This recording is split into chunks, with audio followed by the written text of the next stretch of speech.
the first season of the Sunday SITREP.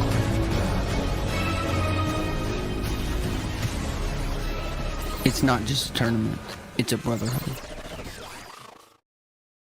What is going on, everybody, and welcome to the 19th episode of the Sunday SITREP, the official podcast of the Armed Forces Fishing League, and we're in a new year.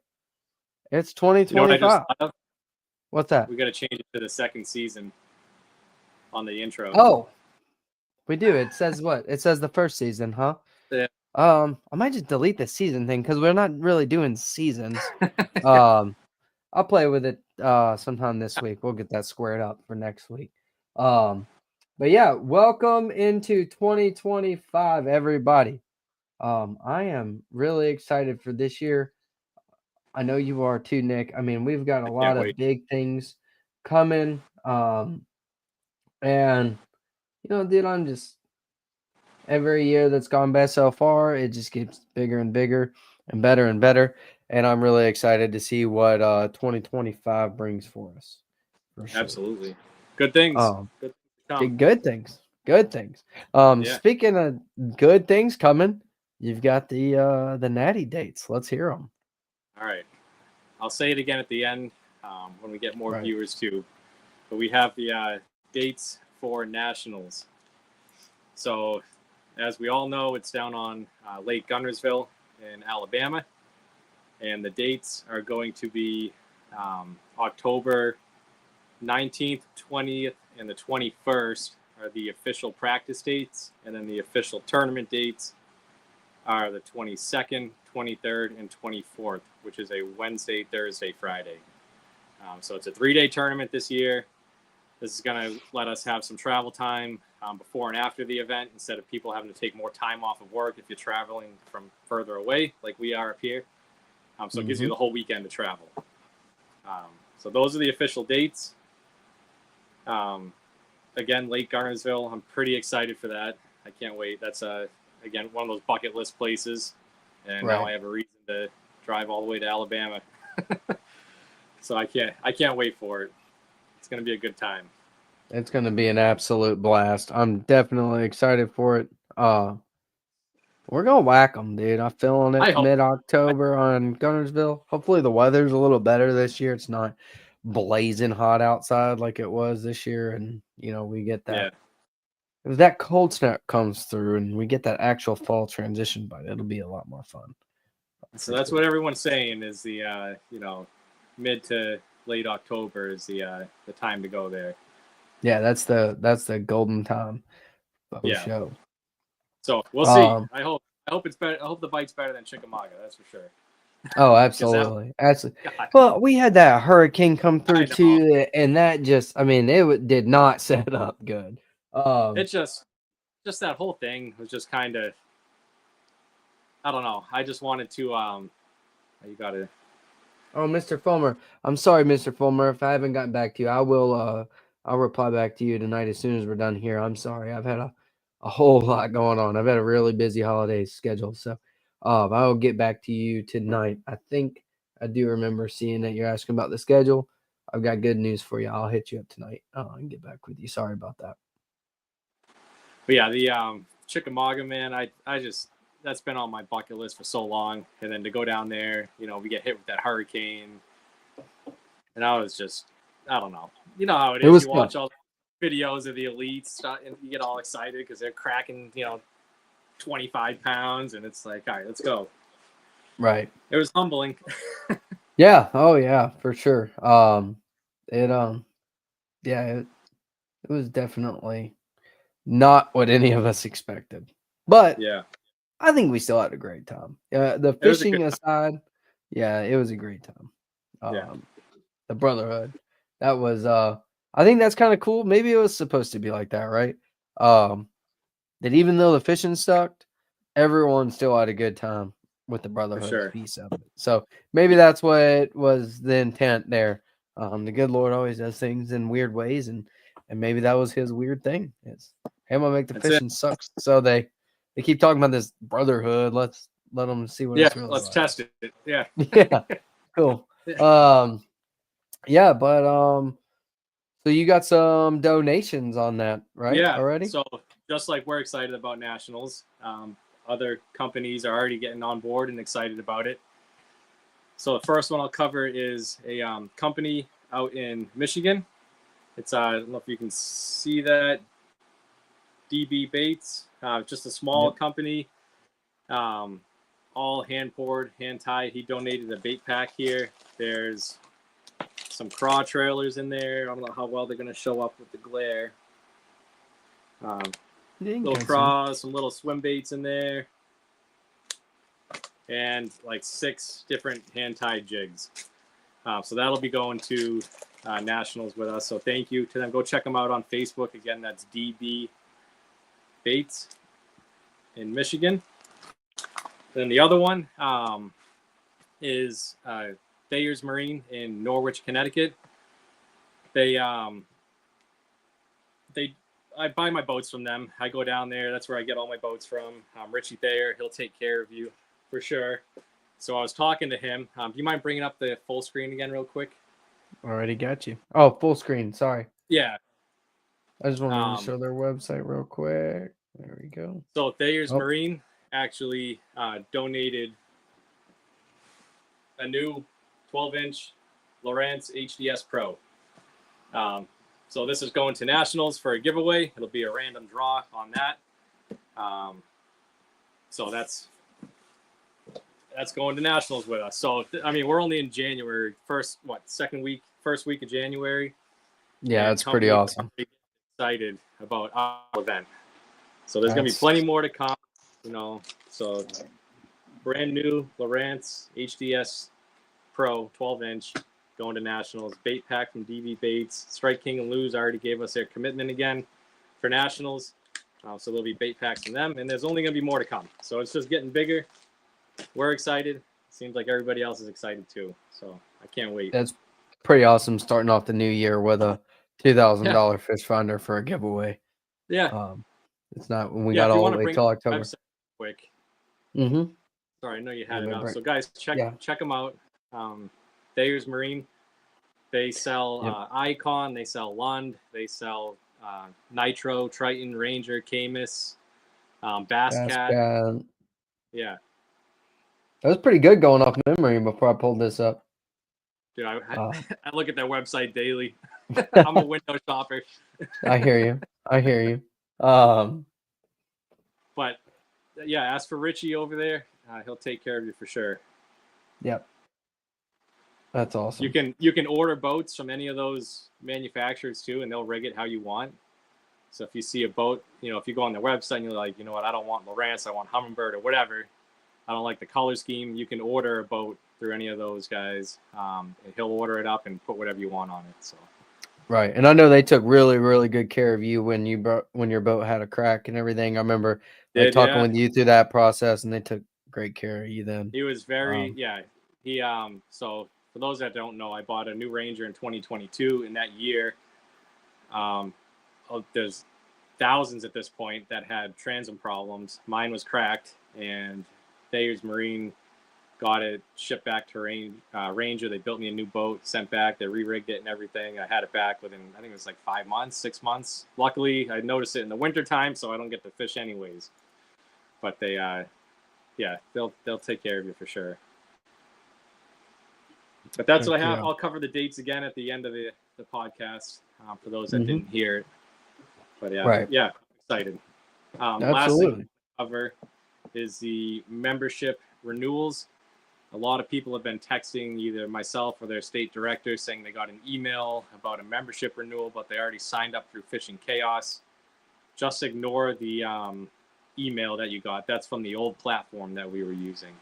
So everything now is done through Fishing Chaos. To get to that, you just go on our website, click on the Enlist Now button right on the homepage, and it'll walk you through. It's all the same questions that we had before, but everything is done through that app. I'm trying to share the tab real quick.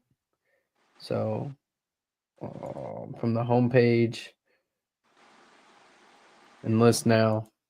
That's it. And then I forward you straight over. There you go. And you sign up just like that. Right. Yep. Takes you straight over. Super easy. But right from our homepage, enlist now. Cool. You got anything else before we bring in our guest today? No, that's it. All right. Well, real quick before we do that, almost forgot. Seeing a few people have done it, but make sure you guys are doing hashtag the SITREP. And in the comments after you like, share this on Facebook, and please go over and get us on YouTube. Please subscribe. I do see out of we have 3 guys watching on YouTube right now, so thank you guys over there on YouTube.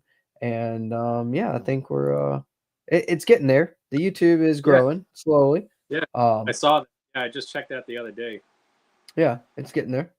It is getting there for sure. But yeah, so tonight our guest is Jeff Inley. Where do I bring him in again? Been a little rusty here. We got Mr. Jeff Inley. This is our Kentucky director. And we're going to talk a little bit about Kentucky's organization that's getting fired up.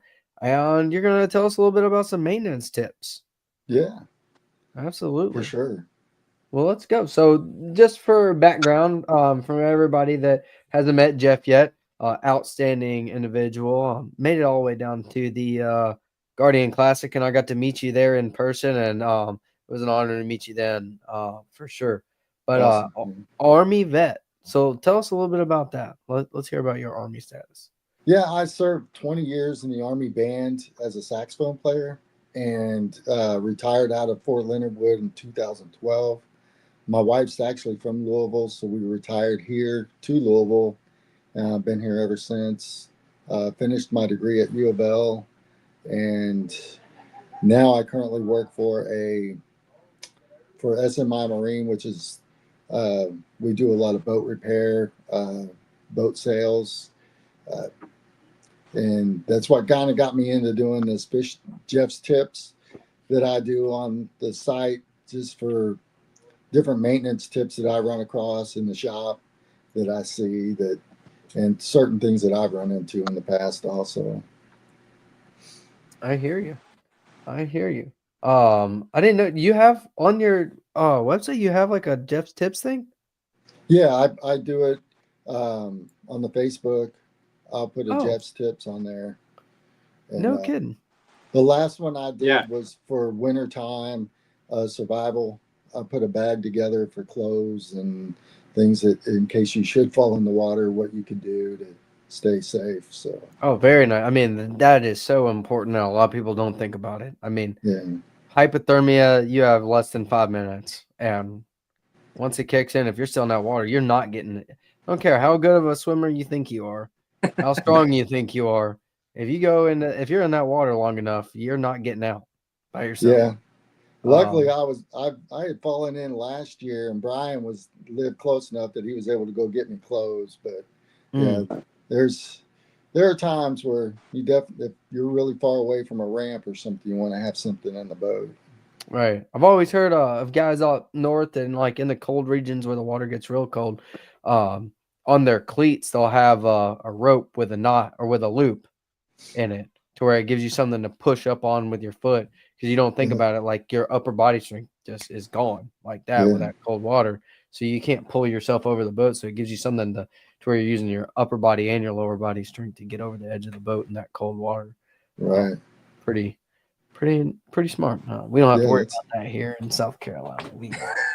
I'm just kidding. It's probably smart to do it here too. Our water is definitely in the low 50s right now. So right. It's getting there quick. Yeah, that'll get you. Yeah. Yeah. That's cold enough. Right.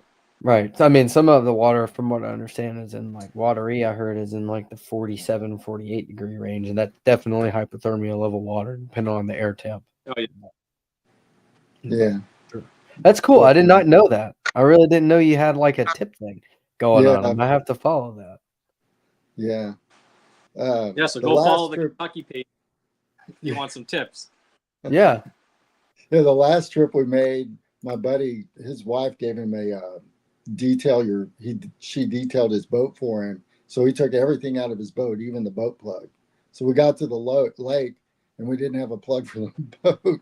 We had to drive around trying. So that's another tip that I put out is, make sure that you've got your boat plug.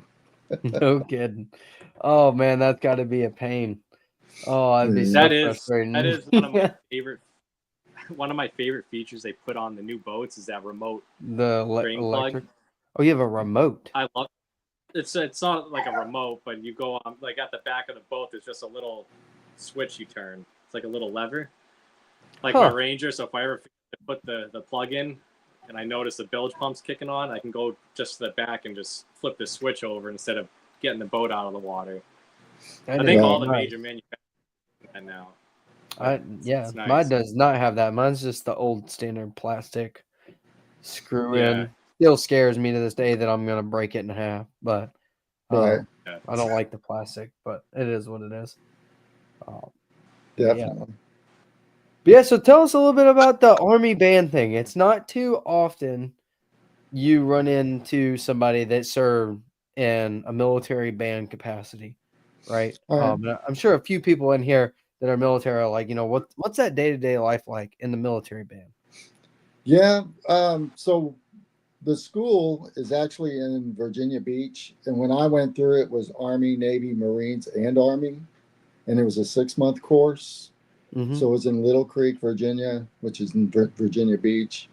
Then you get to your first assignment.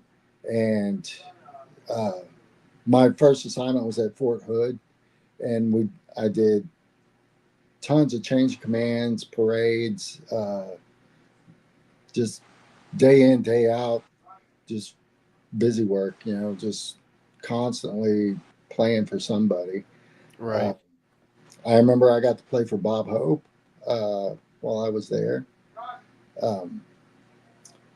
Then my next duty assignment was Germany, and that was pretty cool. Got to travel all over, meeting different bands from different countries, Turkey, Romania, the British bands, German bands, of course, because I was stationed in Germany. But as an Army bandsman, you get to travel, you get to do a lot of different things that a lot of other MOSs or other jobs don't get to do because we're self-sufficient. So we do our own supply, our own finance. We do all our own internal work also. So. Oh, nice. Yeah. So. I didn't know that. Yeah. So you had to have played beforehand, right? Like I heard that you actually have like a tryout before you can even get in.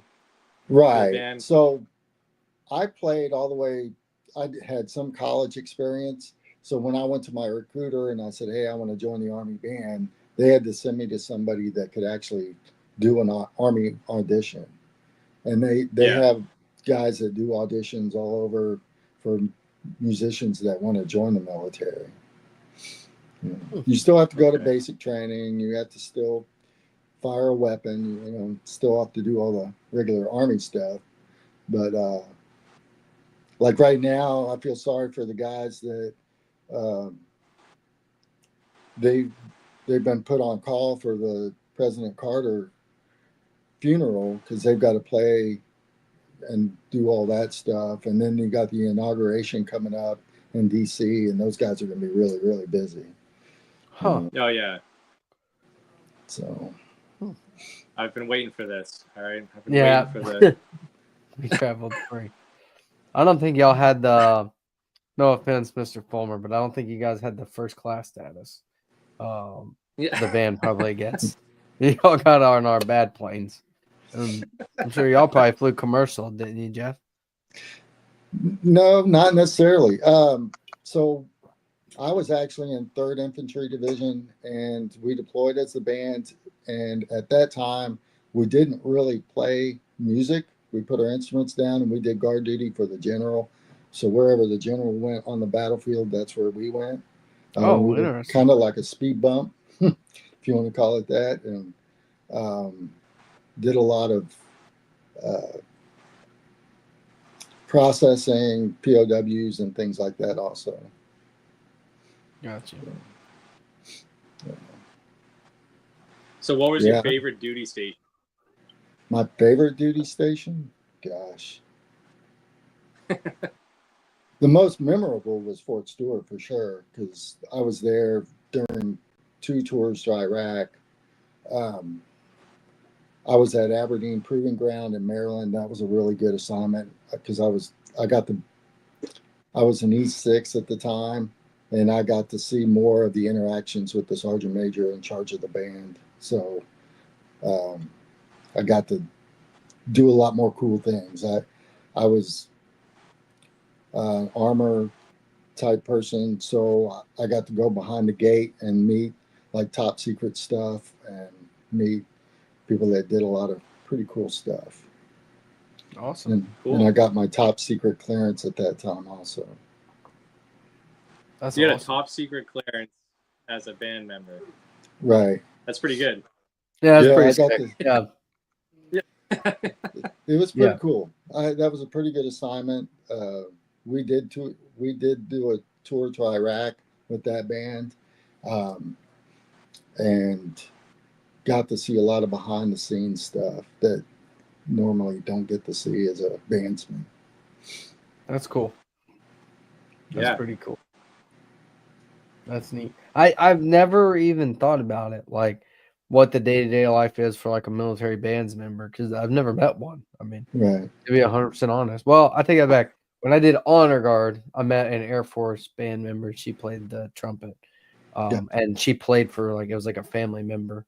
But in that capacity, I couldn't ask those kind of questions. I just had to do my thing and move on. But yeah, that's pretty cool. You guys go in.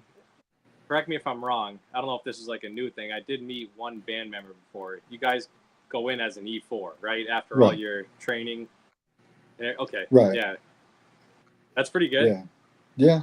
I didn't go in as an E4 because that's usually guys that already have a degree. I went in as an E3, and then I came out of the School of Music with an E4. Got you. Mm-hmm. Interesting. Cool. Yeah.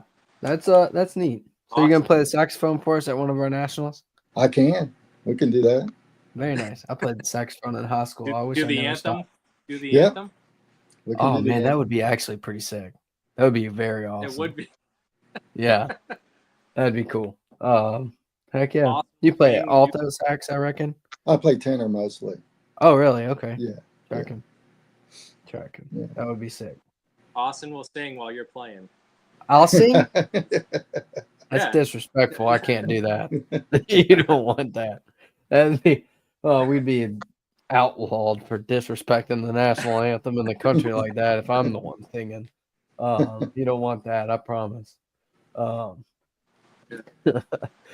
man. So at what point did you got out of the military, and then did you go directly into working on boats, or was that something that came later? I finished my degree in jazz studies at U of L because I always wanted to finish something that I'd started before I joined the military. And so I started working. I worked for Dick's Sporting Goods for a while. And that's where I met my manager, that he's opened up the Academy Sports here in town. And that's where I met Brian, my partner in fishing. And Brian and I mean, we always talk fishing. It's just in our blood. I mean, every time we're together, and he keeps up on all the newest stuff that I don't. But so I did my degree. Then I started working with Brian with Dreams with Wings, which is a nonprofit organization. I ended up leaving there and going to SMI Marine because that's where I bought my boat, and they're only like 5 minutes from my house. So Tim Addington's always been good to me.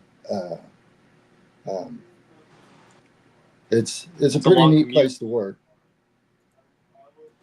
5 minutes? Yeah, I wish mine was 5 minutes. I've got a long drive, 10 minutes. Yeah. Yeah. Cool. Did you have any so did you have like mechanical experience before, or was it? I did not. And that was the thing. No. I always I'd always go there and say, hey, how do I do this? And how do I do that? And I was always that guy that would bug the crap out of the shop. And, you know, Yeah. they actually had chairs in there for a while where you could sit, and I would sit there all day and talk boats. And they've actually taken those out because of me. So, because we don't want guys sitting around there like I did. I hear that. I hear that. It's a pretty good shop because we're right in town. We mostly do a lot of pontoon boat sales right now. Right. But we do some rigging for bass boats, and I'm always interested on how we're going to do the next boat, because you never know what someone's going to bring in. Right. Yeah. And you also sell Falcons and Chargers there, right? We sell Falcon. We're a Falcon dealer, plus we're a Okay. low boat dealer. So we do Gotcha. low fishing boats and Starcraft. We do Starcraft fishing boats also. So it's pretty How good. are those Falcons? Have you guys ridden in one of those yet? I have not ridden in a Falcon. I've heard a lot of really good things, though. They're pretty common around Me here too. on Lake Murray because they're here in Newberry. So Yeah. a lot of the South Carolina guys like the Falcons. I got the test drive one on Lake Cumberland. Man, it came out of the hole so fast. I was really impressed. You know, it's a great boat, great company. If I were to get another boat, that's definitely the one I would probably look at is Falcon. So they're an independent company, right? Like they're not owned by an umbrella or anything. Right. No, they're their own deal. Yeah. Right. Yeah. That's cool. And I don't know see much them about. Yeah, I know like all boats that get fiberglass work done around here, like if they need fiberglass work insurance wise, they all go out to Falcon.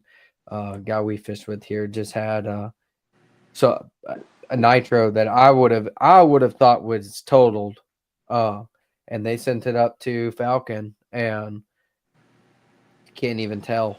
I mean, it looks like a brand new boat again. He had a pole on Santee, like one of the boundary markers, kind of hit it at an angle. I don't know how fast he was going, but I mean, the whole top cap was separated. It was folded in, caved in, just destroyed stringers in it. And I don't remember the turnaround, but it was less than 2 months, and Falcon had that joker ready to rock again for him. Pretty cool. That's crazy. Yeah. Yeah. Well, so you guys are I know we're cold up here. Down there in Kentucky, you guys are getting a cold snap too. So what are some tips that you would give people, being that you work on boats, you know, if they have boats and all, like Louisiana, if they got hit with a cold snap, what would you tell them to do to their boats to kind of the biggest thing that I see is guys don't take care of their lower unit, you know, pulling off the prop, make sure there's no fishing line and stuff, because that can wreck your seals and everything. Also, just because the newer boats, you pull the prop off to change your oil. So while you're taking your prop off, checking, go ahead and change your lower unit oil. I'm a little bit I overdo mine. I do it about 4 times a year. It's a cheap maintenance to do. You know, you put a quart and a half of lower unit oil in there and the new seals, and you're good to go for a while. And that gets me to where when I check it regular enough, I know if water's getting in there, and so I can take care of it as soon as I see water getting in my lower unit. Yeah. And that's just one of my pet peeves. It's cheap, you know, $20-25 to do it. It takes about an hour. You know, drain it and fill it back up, and you're good to go. Easy to do, right? Like it's something that anybody can do. Right. Yeah. Yeah. The biggest thing that I hate, that I just, now that I own a boat, I will never own an inboard. Just that winterized process is such a pain. It is. Is it? It's rough, man. And we had guys wait. Because what we do is we fill up a jug with water, and as soon as that jug freezes, we're done. We don't winterize anymore after that. And we've had guys bring their boats in that they said, "Oh, it was in the garage," and their blocks cracked. Yeah. Oof. Yeah, that's rough. Yeah. No. That's probably the one reason why I just couldn't own an inboard. There's a lot of maintenance stuff that guys rely on us a lot to do that they neglect. And Yeah. it's pretty sad when you have to tell them or their wife that, hey, you're done for the season. Yeah. And So it ain't cheap. No, No. it's definitely not cheap, especially if you got to buy a whole new block and Right. go And it down. ain't like they're ever easy to pull the whole block out and do all that. Like they're Right. always buried in the back of the boat in a tight spot that ain't meant for that engine to go in and out of. Right. The one that we really are surprised is Nitros. The Tahoe. I don't know how I think they build their boat around the engine. Because they have an inboard? Yeah, the Tahoes do. I don't even think I've heard of that before. Yeah, that's like the White River Marine, right? They're like the Yeah. Nitro, White River Marine, Triton, all of them. Yeah, they're they're it's like a ridiculous. power rider type of boat. Right. Yeah. Okay. Yeah. Yeah, it's crazy. I think they build that boat around the engine. Trying to get that engine out of there is it's tough. Not a good time. Yeah. No, it's it's a tough time. So what are so for people, is winterizing your outboard, is that something that like I could do at home? Okay, so because we get a lot of questions about that, because we don't actually get as cold as you do up in New Hampshire in that area. We don't actually recommend. I mean, we'll do it. What we do is we run stabilizer through the fuel, but we don't actually fog an outboard because it doesn't get that cold here in Kentucky. So we don't really necessarily have to do that because the boat's not going to be sitting for more than probably a month or 2 months. We're not cold saturated for 6 months like you guys are up north. Yeah. But yeah, they from the receipt that I look at, they like flush everything with antifreeze. They do the right. I usually get my maintenance done at that time too. So when come spring, when the lakes are thawed out, I can just turnkey and go. Right. Make sure there's no water in there. Exactly. Yeah. So when I go fishing in the cold, which I try not to do too often, when I get at the boat ramp, I always put, when I'm at an angle, I kind of leave the boat, put the e-brake on, leave the boat there if the ramp's obviously not icy, and I'll trim my motor all the way down just to drain that water out of the motor, just so, because that's what freezes first and cracks stuff. So, right. What are some other tips that you would give someone, if they're getting a cold snap like right now? Right. They're worried about keeping that motor trimmed all the way down is really important to keep that water from sitting in there and freezing. But like you said, another tip that I see our mechanic do a lot is once he drains that water down, he'll raise that motor back up and shake that lower unit and then lower it again to get the rest of that water out. And a lot of guys don't realize you need to do that also. Yeah, and they also up here, when you winterize your boat, if you are getting a cold snap, they'll actually cover the prop. So when you trim your motor back up, it's not collecting water that can freeze in there. Right. And we recommend just keeping it trimmed down. Yeah. And like we had a guy who just brought his Falcon in and he had that automatic drain plug, like you said, and he brought it in. He's like, my drain plug's not working. Well, his drain plug had actually been out in the cold long enough that it froze. And once he got it into our shop and it thawed out, I was able to turn it. And I sent him a video. I said, your drain plug works fine, but it freezes just like anything else. That cable can freeze. Just, you got to be cognizant of that. That's all. Right. Oh yeah. Yeah. I actually had that happen at a boat ramp. I was going to a tournament. It was in November, I think, which is very cold to fish up here. And I couldn't get my drain plug in because the hole was frozen. So someone had a torch that I had to take to melt the ice and then finally get it in. Yeah. I had that happen here in South Carolina one time. Not the drain plug. I had my boat out and I forgot to cover it before I went to bed. This is my old low. I had a 17-foot low.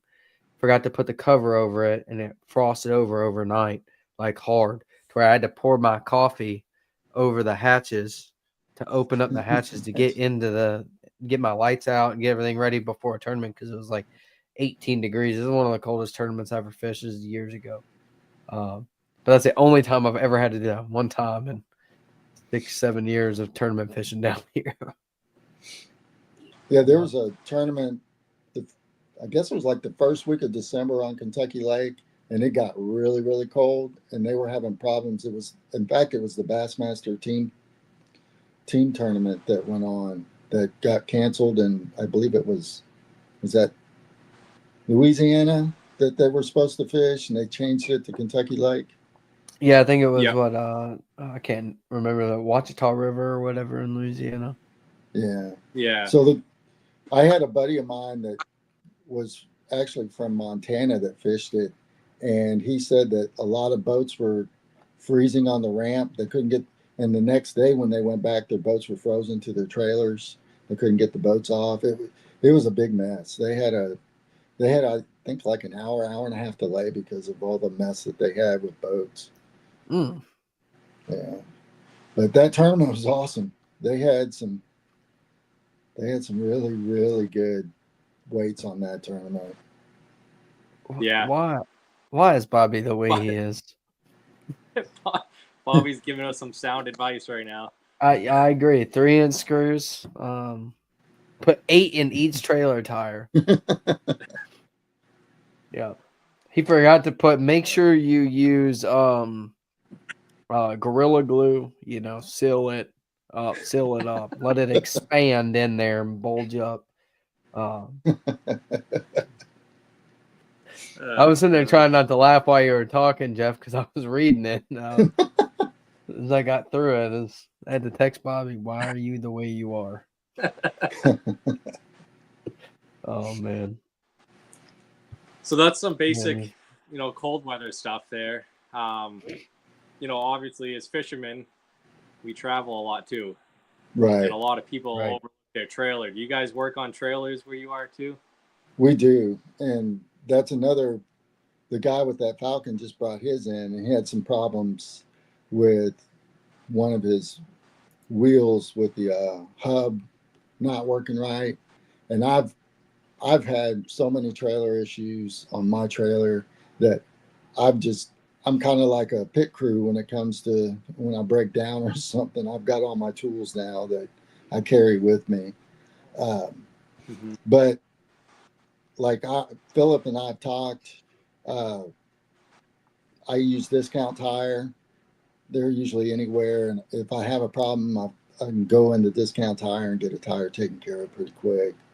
Very nice.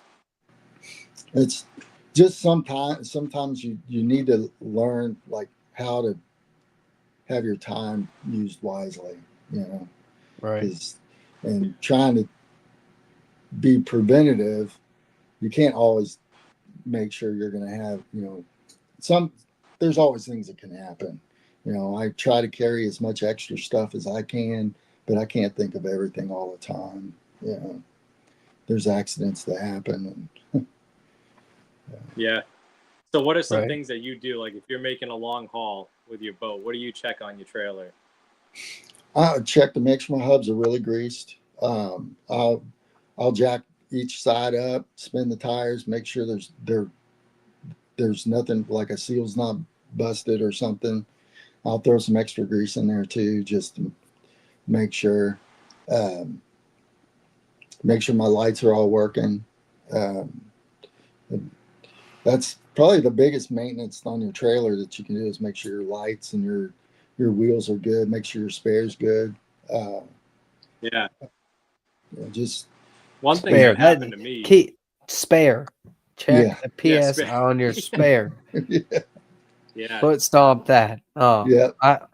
I've had that happen twice where I go to put my spare on and it's just as flat as the tire I'm changing. Oh yeah. Check your spare. Yeah.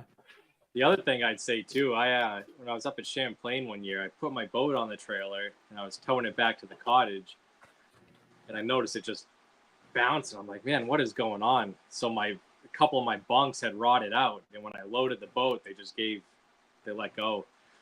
So another thing I would do is just check the bunks on your trailer too, because they do use wood on some of them, and wood does rot over time. Yeah, and we've got a couple guys who are doing it. Yeah, we do bunks. We do bunks in the wintertime for guys because that's kind of time consuming because you got to lift the boat and get the trailer and measure the wood, and it takes a little bit of work, but we do. What do you think of those? What are those bunks called? They're like, I don't even know what they're made out of. They're like that. The rubber stuff. Is it rubber or like a plastic, like poly material or something? Yeah. I seen them at the Classic. I can't think of what they are called, but they're slick when wet. Yeah, that's what I yeah, with any of the steep ramps that we have here in Kentucky, that's pretty dangerous, especially if you got someone that unstraps your boat all the way. No, I've seen the composite. I don't think that's what we're talking about. We're talking. Let me Google and I'll try to pull it up. It's called like Gator something. Oh, your Brian Watts actually commented too. He said, check the lug nuts on your on your tires. Don't want to lose a wheel. I'm guessing that's an inside thing. Yeah, we've lost a wheel before.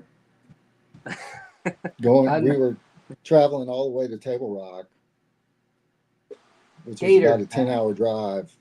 And I got out and I said, Brian, check your side. And he said, I'm good over here. I said, well, I'm missing a wheel on my side. Luckily, that happened at like 2 o'clock in the morning, so I don't think that wheel went off and hit anybody.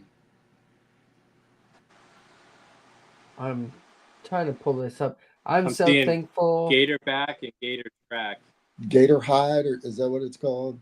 Yeah, Gator back is the one I'm looking at. This is the one I seen at the Classic. It was Gator back. I'm trying to find a picture of it on their website. This is the one because you can like order like. So I've seen have LEDs cut into it. Yeah. Yeah, I've seen plenty of videos with boats kind of sliding right off of those. That's what makes me nervous about it. That was my first question at the Classic when the dude was trying to sell them to us. I was like, how slick is it when it's wet? Right. Could you take those, wrap those in carpet? Like, could you do that? Well, you wouldn't even want to. I mean, all this is a replacement to the carpet. These aren't even whole bunks. Like this is just like here's a picture. Hold on. Let me pull it up. I don't know how good you can see that because it's kind of far away, but you can see the wood. Yeah. And it's like a rubber grooved carpet alternative. I don't know. It's supposed to last significantly longer than the carpet, but I don't want my boat falling off the trailer, especially being an aluminum boat guy. I feel like the aluminum has a little bit of a slicker bottom to it. Maybe I'm wrong. Gotcha. Okay, we got somebody that can talk about it. Yeah. All right. See, I thought it was a bunk. Like, I thought the whole point was to replace the whole bunk so that it didn't rot out on you.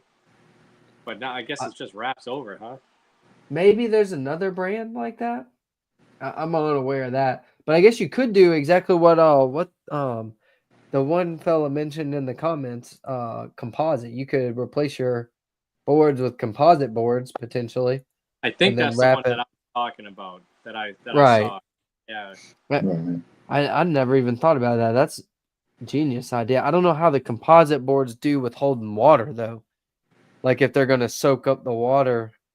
I don't know. It's interesting. We might be onto something here. Hey, see? Yeah. Cut the podcast. Yeah.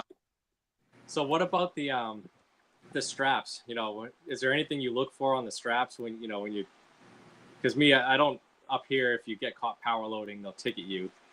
Right. So I kind of. Oh yeah, there's big signs at the boat ramp. If the Marine Patrol is there, you're done. So. That's why I learned that on the Detroit River. Oh yeah. Y'all need to all just move down here. Too many rules. So is there stuff you look for on the straps themselves? Like, because I have to crank my boat up. Is there stuff that you would look for on the strap? Just to make sure they're not frayed or weathered, Yeah. And then if we see any of that, we let the customer know and say, hey, it's only like $20 to replace that strap. Let's go ahead and do it. Yeah. So you don't have problems. One thing Brian and I've talked about, because I was always kind of like not strapping my boat down real tight to the trailer. I would just kind of keep it somewhat tight. But I've been reading that you want your boat and your trailer to be as one as you're going down the highway. You don't want it loose bouncing around. Right. So, because that can cause problems. So when you winch it up, winch it as tight as you can at the bow, and then in the back, strap it down as tight as you can. Absolutely. Yeah. I've done it loose. And you can thing, dude. I like when I crank it up and I'm tightening the bow down to that little roller. I'm like, man, I don't want to crack fiberglass. Like because I crank it down pretty good, but right. Definitely. Yeah, I'm with you, Zach. I don't understand. I would just eat tickets. Like, so I don't know how. I can't say. I'm not saying that I never power load, but at the ramps when there's a fish and game officer standing there or Marine Patrol, I just kind of load it up and then let it go as far up as it can go, and then I get out, hook the strap up. If it's cold, I have to walk the trailer. Because I don't want to get soaking wet in 40-degree water. So I walk the trailer, hook up the front, walk back up, and just muscle her up there. So you can't let the trailer guide the boat like I do. Like I'll let the boat. You can't. Like I leave the trailer. Yeah. Some of the ramps, kind of at the angle that they're at, you can kind of just glide it right up. It'll go right up to the roller. But some ramps you can't do that. Like the real shallow ramps. Yeah. Yeah. Yeah. Finding that sweet spot on that trailer is that's the thing you got to do. Right. Especially if you're not allowed to power it up there. Oh, that's got to be frustrating. Well, I guess if you're used to it, maybe not. Because I just run that joker straight up every time. Like, they'll ticket you for it. They gave me a couple warnings when I was on the Detroit River, and then I learned that you got to not power it up there. Man, I never even heard of that. And y'all got speed limits on the water too up there, Nick? Some lakes do, just because of we get a lot of vacationers that buy homes on the lakes and they get tanked and they go out there and kill people. So those lakes typically end up. Yeah. I mean, these guys, they had ridiculous boats. These boats would go 100+ miles an hour. Yeah, I feel like setting a speed limit to 65 is not that bad. Well, so the biggest lake in the state, there's depends on what part of the lake. There's 45. I'm not sure if it goes up to 50, but that's the lake that most of the vacation homes are on. Mm-hmm. So it's always in a lot of Airbnbs. So people are always like, people ruin it. That's what happens. They just get out there, they get tanked, and they kill people. This last summer, they had a guy was taking his kids tubing, and a boat ran right over his kids. Oh, gosh. Tubing. Like that, stuff like that. That going too fast. He was drunk. So that's what happens. Not all the lakes have speed limits, but some do. Right. So here's something that's come out that with Bassmaster, especially the state of, I know we've talked about this, the state of Alabama wanting you to complete the boater safety course. How do you guys feel about that? I think it's a good thing. I mean, you learn safe boating, right? And then you get a discount on your insurance, which always helps. I'm all about saving money, so get it done. I mean, I think it doesn't hurt if you're operating a boat with, like we usually have, 100 plus horsepower, up to 250 on our boats. You should know how to drive it safe. Right. I don't think it's a bad thing. Gotcha. Yeah, I don't know. How do you feel about it? Yeah, I just took the course for Kentucky, and there were a lot of questions about sailboating stuff, and I was like, man, I hope I can remember all this stuff when it comes to the test. Right. Yeah. But it was a good test. I believe the course it'll benefit, because I think Kentucky's going to start requiring at least the high school guys that are competing, they're going to have to do it. Good. I think it's a good thing. Yeah. Especially like after like this accident on Lake Murray this year, where that young man from Shelbyville, Kentucky got killed. And there was no reason that I wasn't on the water up there, but I was here an hour away, and it was the fog. I mean, was insane across the whole state that morning. There's no reason whatsoever for people to be running in that fog. I mean, I'm talking nowhere you went, you couldn't see in front of your face. Right. It was, I don't know. I feel like there's a lot to blame there, but maybe this course will kind of help alleviate that. And people will start thinking a little smarter because of it. Who knows? Well, I think a big problem they have too. You said that was a high school tournament? That was college, but that was college. Yeah. But those tournaments are too big, man. They have too many boats too. Yeah. I think there was like 300 boats in that tournament. Right. And Lake Murray is a big lake. Don't get me wrong, but like there's areas that are really tight. You know what I mean? And it fishes. Yeah. It doesn't fish small. It fishes pretty large. There's a lot of areas. You got 300 boats plus the people that are out there that live on the lake. I don't know. And it was February. There's tournaments all over Lake Murray in February. Like that's when the tournament season's really kicking off. And there's a lot of guys out there fishing in February. Yeah. I mean, like getting to the boat ramp in January, around January, not as much, but February. If you're there 10 minutes after safe light, it's already hard to find a spot on Lake Murray in the parking lot. Yeah. That's crazy. Phil, my course was a day. I just went up there, sat in the class for the day, took a test at the end, and then that was it. I think some states you can do it online too, if I'm not mistaken. Yeah. I took mine through Boat US. It's a free course online. It took me about 8 hours. I didn't do it all at once because it was pretty intense. There was a lot to it. I think there were like 5 or 6 parts to it. And then you have the final, but it took me about 8 hours. Yeah. Cool. Well, good deal. Yeah, we're getting towards the end here. I do want to talk about your lakes on your schedule too. Yeah. Let me pull it up again. I lost it because I'm on Fishing Chaos now from following it earlier. Let me pull it back up.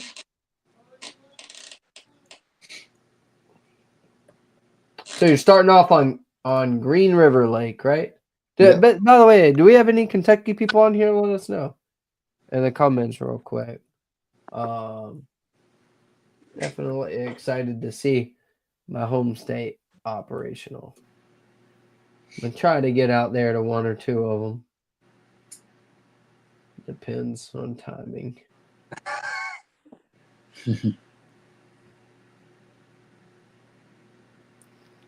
What the heck? You got a lot to do tonight, Lonnie. Don't judge me. Daggone.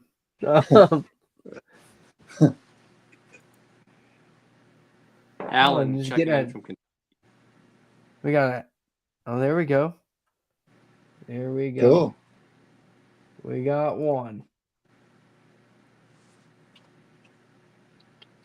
Part of Kentucky you in there, Alan? Tim Halbig. Right, there we go. Yeah, it's close. 3 minutes away. If you throw a rock over the Ohio River, right, Tim? And hit Kentucky. So Green River Lake, where's that? It's kind of in the central. It's in a near a town called Campbellsville. Okay. They've got Campbellsville University there. They have a good fishing team at that school. The lake fish is really good. It's got some big smallmouth in it. It's also got some muskie in it too. So you got to be careful on those things. I hooked into one. It took me about 20 minutes, and I ended up losing my crankbait. But it's got some good fish in it. It usually takes over 20 pounds to win a tournament there. Really? Yeah. Is that like a year-round thing, or is that just certain times of the year? I would say mostly spring and fall, you're going to get 20 pounds. I'm not real sure about summer weights. Yep. Probably 16 pounds in the summer. Is it more largemouth? I've been beat with smallmouth. I fished a tournament, and the guy brought in 5 smallmouth for like 22 pounds. No kidding. Yeah. It's a really different lake. I've heard it fishes a lot like Kentucky Lake with ledges and stuff like that. It's got a lot of good fish in it. A lot of different things that you can fish too. That's cool. And then you move on to Nolan. Yeah, Nolan. It's a recreational lake. So in the summertime, it gets gets pretty busy, because we've got another lake that's close to there called Rough River, and they're doing some dam work on that lake. So they've lowered that lake, and a lot of people are going to Nolan instead. Nolan. It's got a lot of traffic. Yeah. Nolan. All right. Nolan. 2 separate syllables. Yep. So it's 2 different words all into one word. Got it. Yeah. Nolan. Yep. Nolan Lake. Yep. Kentucky lingo. Okay. Yeah. Yeah, absolutely. Here, Lonnie, I'll crack out a water for you. I'm out of Red Bull. And then it looks like you're going to Barron. Barron River, yeah. Big lake. Or nice lake. Barron River Lake. That's a good lake. It's a recreational lake too, but in May we should catch the fish around the spawn, and hopefully there's some good fish in that lake. It's got spots. I've heard it's got smallmouth, but I've yet to catch a smallmouth in that lake. I've never heard of that one either, of anybody catching smallies in Barron. Seen some big fish caught out of there though. Yeah, we had when I was at U of L, we did the Battle of the Bluegrass, and the guy from U of L won. I think he had like 19, close to 20 pounds. Very nice. Pretty good fish. Yeah. And the next lake, you're not catching 20 pounds on. Old Tatertown, Taylorsville Lake. Oh. Yeah. Yeah, that's going to be an interesting, whether we go to Taylorsville or Guest Creek. Right. Guest Creek fish is really good in the summertime. It's crazy. It's a small lake. Taylorsville does too. But to catch a keeper fish on Taylorsville is tough. I mean, any time of year for me, it takes a lot to catch a 3-pound fish on Taylorsville for me. I've never seen it. I grew up there my whole life, never seen it. I seen my dad actually talking right here. He weighed like a 4.5 pounder on one of the Friday nights one time. A smallie? No, largemouth. There's smallies in there. Like if you go up the Salt River. So me and my dad we kayaked Salt River and all of them. And Yeah, not good things. Not good things. But I've never caught a smallmouth or seen you don't see a lot of smallmouth weighed in Taylorsville. But they're up the river. I know they are. I don't know if they just don't want to migrate down. Have you ever caught any, Jeff? I've not caught a smallmouth. I've seen them. Yeah. I've seen them brought in. Right. But not as common as the largemouth.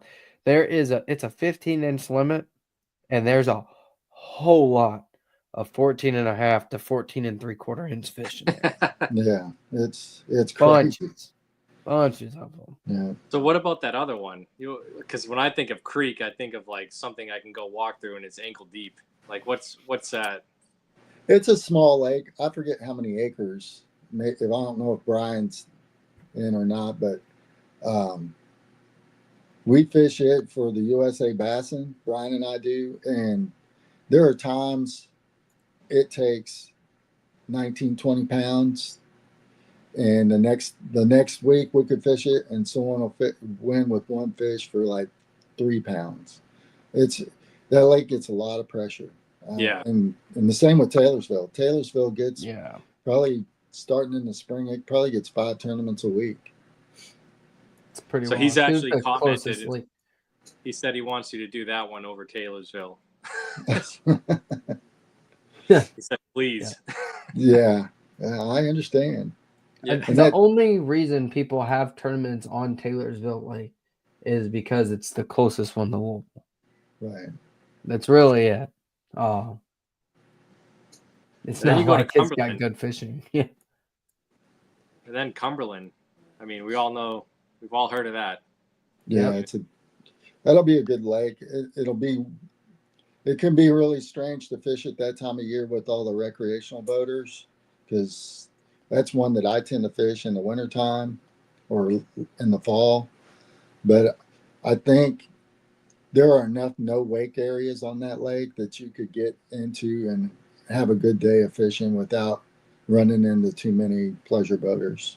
So Cumberland is that the, if I remember looking at the map, it's like 2 lakes side by side. Is that correct? Or am I? You're talking about Kentucky Lake and Barkley Lake. That's the one. Yeah. All right. Yeah. All right.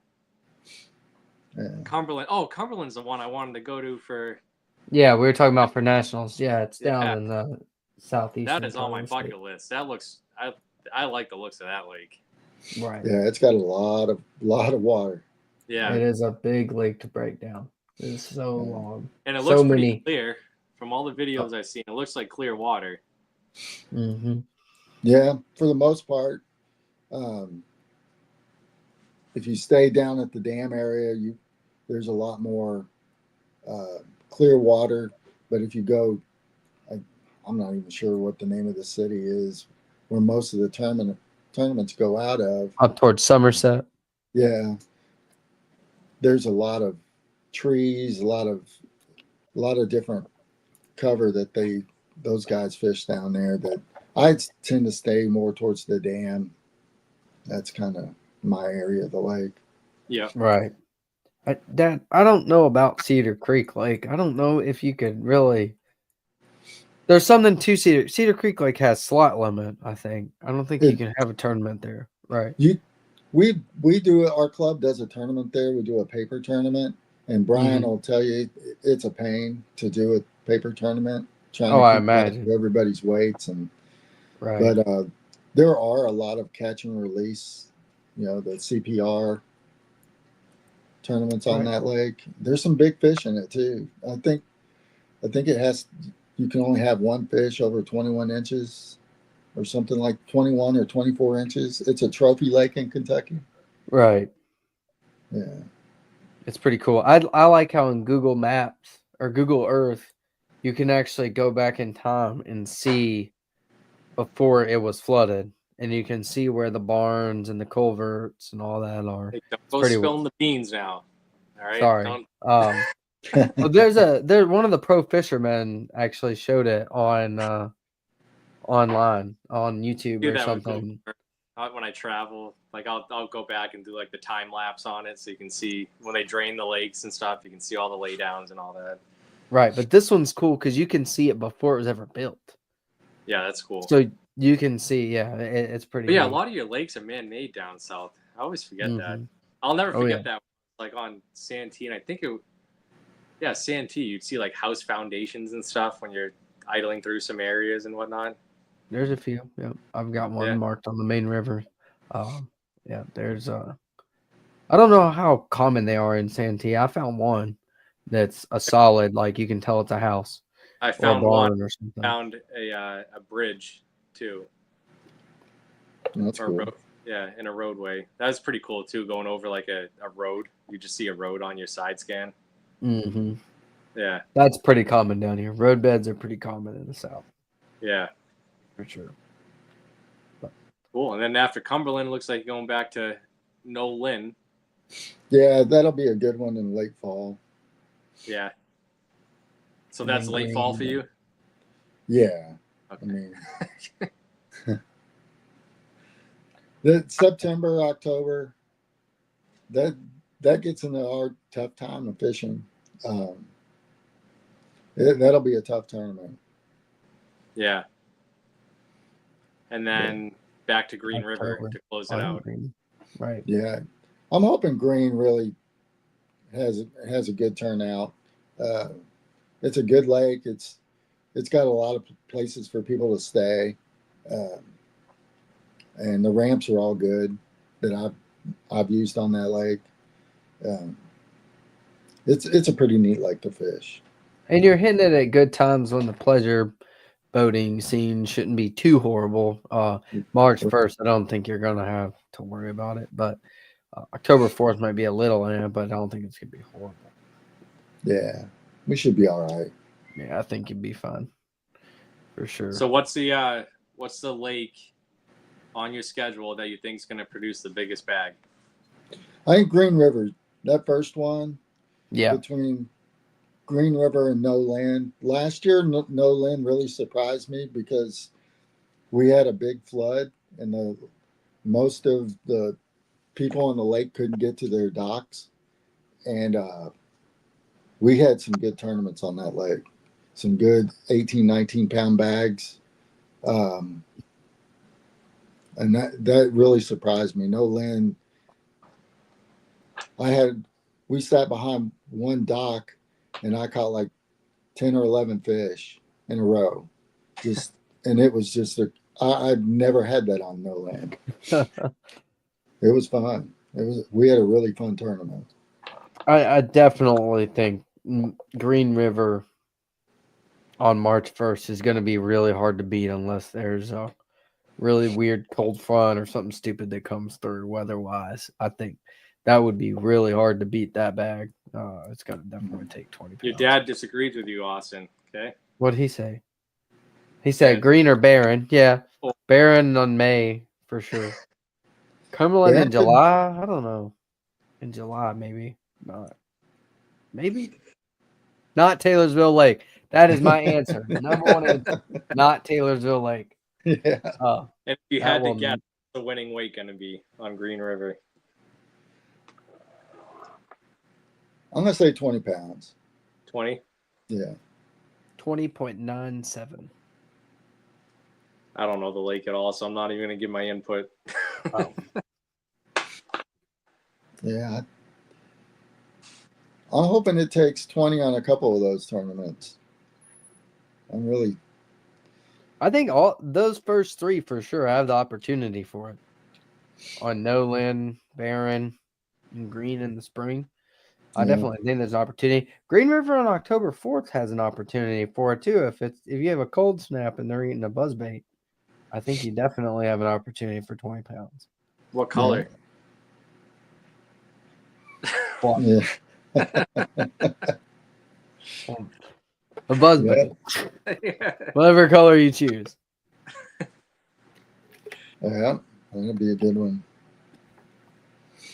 Brian says bright green. Was it Gist or Guest? How do you say it? Guest Creek. Guest Creek. Guest Creek in June can be really good. Yeah. Yeah. He's caught his biggest fish in the summer on Guest. I think it was like over 6. Wow. Yeah. That's a dang good one in Kentucky. Yeah, it was a good fish. Man, I've lived there my whole life in Taylorsville. Spent a whole lot of time in Shelbyville. Never once even looked at Guest Creek Lake. Never even seen the water. Gotcha. That's crazy to me. Now that I sit here and think about that. I think Cumberland. Yeah. For smallies. I don't know. I don't know how it fishes in July though. It'll Like be the end of interesting. July, it's gonna be hot. The smallies are gonna be deep, I would assume. I don't know. That'll be an interesting tournament. For sure. July 26th. Cool. I mean, we're pushing over the hour now, Jeff. Do you have anything that you want to add to the, about your schedule or any of the maintenance tips or anything like that?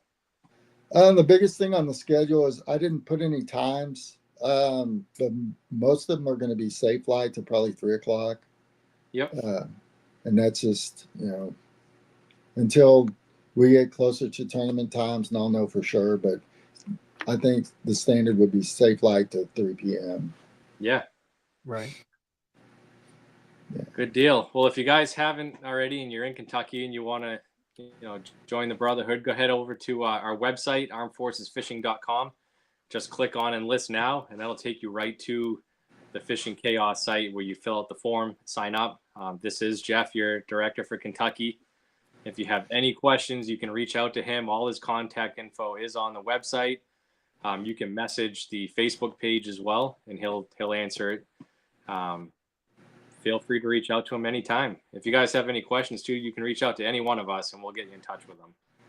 Absolutely. Absolutely. Well, good deal, man. All right. We appreciate you coming on.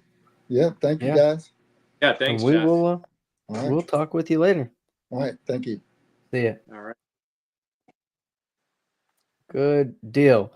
All righty, ladies and gentlemen, real quick, before we start to close this joker out here tonight, make sure y'all are like, sharing, and commenting hashtag #TheSITREP for a chance. We're going to do the giveaway here real soon after we go over our upcoming event, and we're going to go over the national tournament dates real quick before we close out with the giveaway. So upcoming events. So if you have not done the giveaway, go in right now, because as soon as we're done with the natty dates, we are going to do the giveaway. So upcoming event in Louisiana is our only event that we have coming up for the month of January. On the 25th, they'll be starting the AFFL season at the Grand Bayou. It got moved back.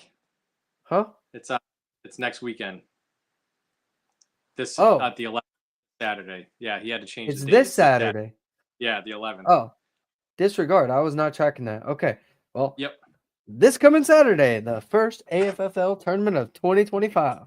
Y'all be there or be square. And yeah, I'm excited to see how that goes. I did not realize that we're already there. So we'll have some results next weekend. I'm excited for that. Yeah, I'm definitely. very excited for that. Good deal. Huh. Very nice. Yeah.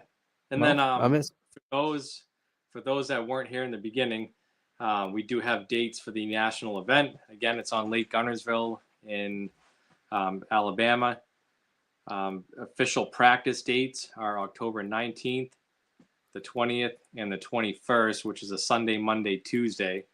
And the official tournament dates are the 22nd, 23rd, and 24th, which is Wednesday, Thursday, Friday. That gives, again, people time to travel before and after the event without taking extra days off of work. And once again, we've had a couple companies already that are excited about the event, just like we are. DB Baits over in Michigan has donated a bait pack, some swim baits. Everything's hand poured, hand tied. They have about 6 jigs in here, flipping jigs, chatter baits, everything, all hand tied, packaged up, and some craws as trailers.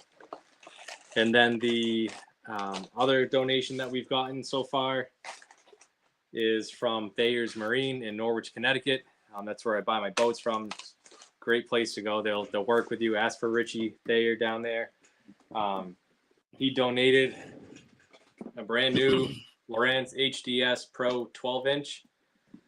That's going to Nationals as a giveaway. That'll be a random draw for that as well. So people are excited about it, just like we are.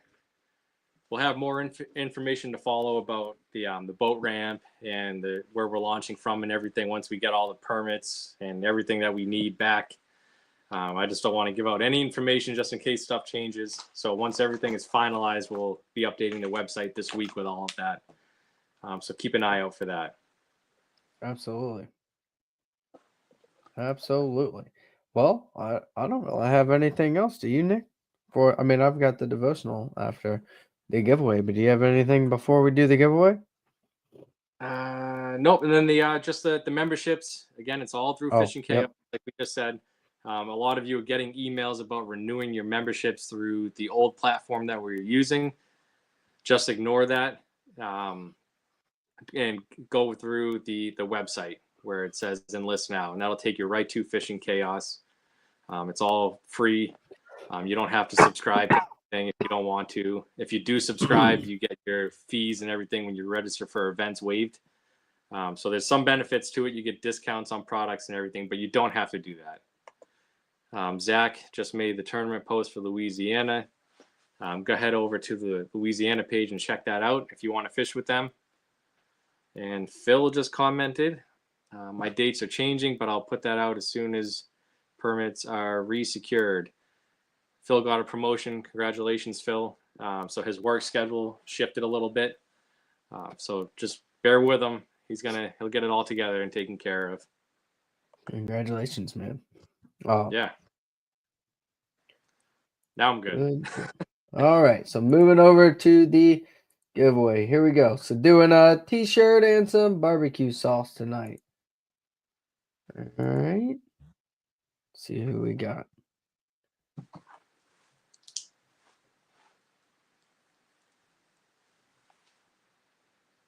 Josh Morgan. All the way down in Louisiana.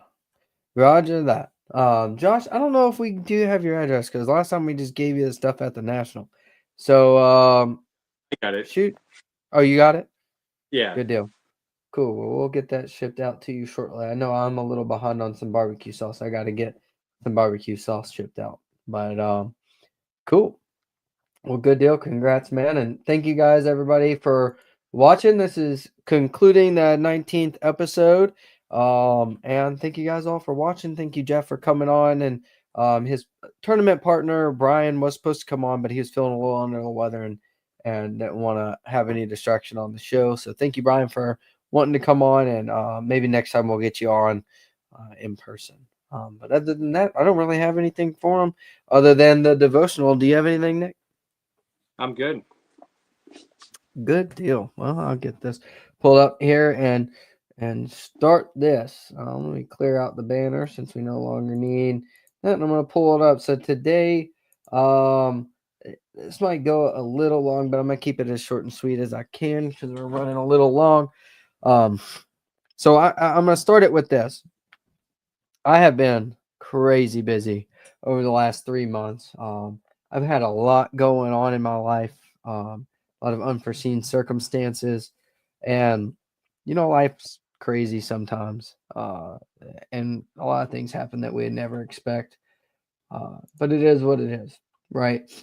So it's kept me crazy busy, and I've been in a pretty big storm, and I'm not going to get into any of the crazy details or nothing like that whatsoever, but I've been in a storm, to say the least, and I'll kind of stop there. So in the last 3 months, I've barely been on the water. I've been so busy with a lot of things.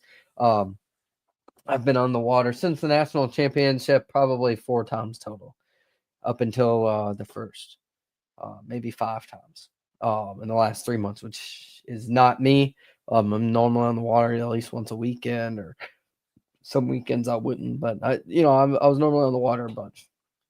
And the last 3 months, I just haven't had the time. And with everything I've had going on, so I get out, and my goal was, hey, on the first, I'm moving out of this storm, and on the first, I'm going to get on the water. I'm going to reset myself on the first. New year, new me, right? Cliche. So I get out on the water, and I'm on Lake Murray, and I was like, you know what? It's February, or it's January 1st, and it's cold outside, and they like a crankbait on Murray when it's cold. So I put 3 crankbaits on my front deck, and I went to town 3.5 hours, and I didn't put anything in the water but a crankbait. And I had the boat moving. I was ripping up and down the banks, trying to find those shallow fish on rocks and boat ramps and docks, and nothing. Wasn't getting any bites, and I was kind of getting spun out there a little bit. I was excited. I was like, I had it predetermined in my head. I'm gonna whack them on a red crankbait today, and I did not. So I made it pretty well. And I mean, it was probably 10:30, 11 o'clock, and I picked up a jig and I flipped it up on a dock, and boom, set the hook on 2.5 pounder, and I was like, okay, cool. I go a little ways down the way and on a boat ramp there, throw a jig up, and boom, 3.5 pounder. I was like, all right, well, maybe there's a little bit of a pattern to this, and channel swing banks and makes sense where they're sitting up next to deep water. So I go start running it like a pattern, start running some similar stuff, and start getting bites. And I start missing them. And as I start missing them, I'm like, man, what's going on? And I reflected back on a podcast I heard Brandon Polinick talking, and this was right when he won the Angler of the Year a couple of years ago, and he was talking about how that elite level of focus is what it takes to be an Angler of the Year in the Bassmaster Elite Series, and about how a lot of us, himself included, at one point, one of his biggest problems was he would, make that cast, but when he makes that cast, he's looking 2, 3, 4, 5 casts down the way, right? So if you're fishing a row of docks, and I am so guilty of this. I'll flip up on the corner of a dock, and I'm looking at every single other post. I'm looking at the wall, the seawall. I'm looking at the next dock already. I'm looking at the boat ramp in between the docks. I'm thinking about picking up a crankbait while that jig's still sinking down. I'm not focused on that cast. Focused on the next 10 casts before me. I'm not focused on the one there. And that's what Brandon Polnick was saying in that podcast is, if you focus on every single cast like you're going to catch a fish on it, you pay so close attention, that level, that attention to detail, right? A lot of us in here are military first responders. Attention to detail is preached. I don't care what you do in the military, combat guys to aircraft maintenance guys to Army band. I'm sure attention to details teached there. In every aspect of the military, you're taught attention to detail. It's the same way in the casting, right? When you cast, focus on every little attention to detail. You know that, hey, that fish ate that jig as it was sinking about midway down that column. Or I hopped it 2, 3 times and then it came. It was the first column on the right upstream. The current was moving through the lake a little bit right then. In that moment, the barometric pressure was 30.02. The overcast a little bit. The wind's blowing west-northwest 3 miles an hour into that dock. Focus on every little detail, and then that's what gives you the pattern to know, right? And that's what Brandon Polnick was saying, is that elite level of focus for each cast instead of looking at everything else. So anyway, so I go down the way and I start paying attention. I caught a couple more fish. Go eat lunch with my boss. He was on the water too. We went and sat down and ate lunch together, and then go right to my next spot. First or second cast, I stick another one, 2.5, 3 pounder. I was like, oh, hey, cool. Very nice. Starting to figure out this pattern again. And then I go to the very next boat ramp, and I'm not paying attention. I caught myself. I'm looking at the next dock, looking at all the little pilings, and then all of a sudden I feel a fish on it. Instead of turning and focusing on that cast, like I had been thinking about Brandon Polnick talking about earlier in that day, I'm like paying attention to this dock, and I missed this fish, and it felt like a good one. And in that moment, I was like, man, what are you doing? You were thinking about this earlier, that elite level of focus. Why aren't you focused? And right when I said that, in my head, I just heard, are you focused on Christ like that? And I was like, I say I am, right? I'm trying to, but am I? You know what I mean? Like, am I really focused on it like that? And are there times when I'm not? I mean, are there times when I am? Absolutely. There's a lot of time when I am, but there's a lot of times when I'm not. And it made me think straight back to Matthew 14, 22 through 32 is the story of Jesus walking on water, right? And he's coming up and they all think he's a ghost. All the disciples are freaking out. They're in the middle of a storm in a boat. They're fighting all these waves, this wind, and all these crazy things. And they're looking out and they see Jesus walking and they think it's a ghost and they're like freaking out. And Peter's telling them, like, hey, if this is, Jesus calls out to him and he says, take courage. I am here. And Peter says, if it's you, Lord, call me out to you walking on water. So Jesus says, come. Peter starts walking and he's walking on the water towards Jesus. So in that moment, that supernatural moment where Peter, a man like me and you and everyone else, is walking on water because of what Jesus is offering him in that moment, right? He's given him that ability in that moment because he is locked in and focused on Jesus. He's locked in and focused on that cast, right? But as soon as Peter looks away from Jesus, he's looking at the storm that we're in. He's looking at that dock post. He's looking at that next boat ramp. He's looking at 3 boat ramps up, 3 docks up. He's looking back at that boat on the other side of the creek, trying to figure out what they're doing and where they're going and all that, instead of focusing on that cast, instead of focusing on walking on the water towards Jesus. As soon as he looks away, he starts to sink. It's no different with the troubles, the storms, and everything we're fighting in our lives. Every single person watching this right now, there's only 8 of you on here, and that's fine. But every single one of you is going through something or have or will soon. And as soon as you take your eyes off Jesus, and you might be focused on Jesus right now. Man, cool. Let's get into Matthew. Let's read this right now. We're focused on him, and that's awesome. You're walking on water right now. But just stay cognizant of that. Because as soon as that adversity hits you, right? As soon as those adverse conditions come against you, and you start to look away, oh man, how am I going to afford this? That's that boat ramp that you're looking at. That's that wind. That's that waves that you're looking at. Instead of focusing on him, focusing on his word, focusing on prayer with him, it's when you start to sink. That's when depression engages us. That's when alcoholism, drug use, turn into the things of this world, the evilness of this world. Is because instead of focusing on Jesus in that moment of adversity, we focus on the storm.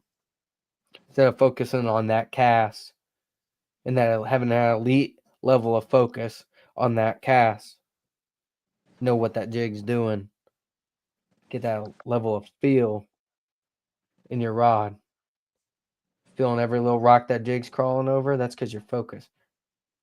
As soon as you look at the next boat ramp, look at the next dock, you stop feeling. That's when you miss fish. As soon as you stop looking away from Jesus, that's when you start depression in the storm. That's when you start depression and all these other things. It's just something to think about tonight. I didn't read Matthew 14:22 through 32 verbatim. I challenge you, if you question that, please read it and hit me up. But the thing that gets me the most is it's okay, right? If we do look away from Jesus, we're going to do it. We're humans. It's natural. Because Jesus looked at him as soon as Peter started to sink. He said, "Save me, Lord." Jesus immediately reached out his hand, said, "You have so little faith. Why did you doubt me?" And then he drug him into the boat and the storm stopped. So if you're going through a storm right now, turn back to him. He'll help you more than I can ever imagine. I can promise you that. I've been going through the biggest storm of my life over the last 3 months. You know, some people, sometimes things happen ways that you'll never imagine. But if you stay in this, through that storm, and you stay focused on Him through that storm, He will help you more than I can ever explain to you. If you haven't experienced it, turn to Him, and you will. But I'm sure there's somebody in here tonight that can agree. If you stay focused on Him, as hard as it is, and it's very hard sometimes. Some days are so hard. People want to cry out and say, you know, why? But there's a reason, and He'll show it to you eventually. But if you focus on Him in the storm and don't focus on the storm, He'll pull you through it. He'll pull you to the side of the boat, and the storm will end. I promise. Promise you that. But that's all I got. That went a little longer than I meant for it, too. Matthew 14:22-32. That's a story of Jesus walking on water. Read it. Open up your Bibles and read it. It's a good story. There's so much more. I'm sure a lot of you have read the parables of the sower, and Jesus is explaining the way the seeds are cast and how that's the word of God.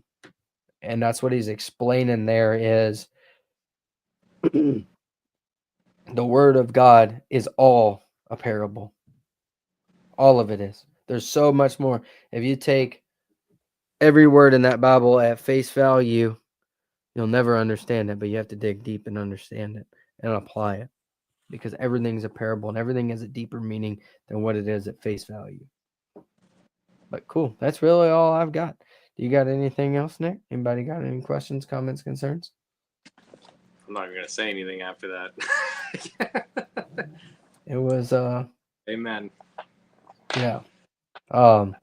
It's not over, right? Storms are never over. They subside for a little bit, but they keep going, and that's part of it. No storm on this planet goes away forever. Or if one does go away, you know, the hurricane might go off and veer off and dismantle, but guess what? Another one's going to come, and that's what that book's for. Ephesians chapter 6, put on the armor of God, and He'll guide you through it. He'll guide you through it. Oh, man, Bud's in here. Hey, Bud. I need to talk to you in a little bit. But yeah, well, that's all I got, y'all. I know I kept y'all long, and I appreciate you guys for staying. The ones that have stayed and listened. If this is your first time staying after, we do this every Sunday.